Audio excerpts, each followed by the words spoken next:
Sve što vas interesuje na jednom mestu. Vaša dnevna doza.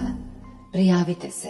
Protekle noći u Beogradu bila je burna sa preko 120 intervencija, izjavio jutro za Tanjug dežurni lekar hitne pomoći.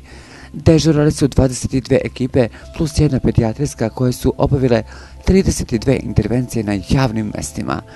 Dogodilo se 7 saobraćajnih nezgoda u kojima je ukupno povređeno 10 učesnika, a samo jedna ženska osoba starosti 27 godina teško je povređena i prevežena u urgentni centar na reanimaciju. Prema rečima dežurnog doktora, ekipe hitne pomoći su intervenisale i zbog nekoliko tuča u kojima je bilo više lakše povređenih učesnika. Njima su povrede sanirane na licu mesta, a nekoliko osoba koje su imale trovanje alkoholom vožene su na odeljenje toksikologije VMA na detoksikaciju.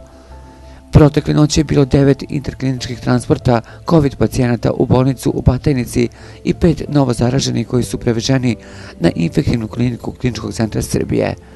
Tokom noći javljali su se brojni hronični pacijenti sa psihijatrijskim poremećima, hipertenzičari i astmatičari, rečeno je Tanjugu iz službe hitne pomoći.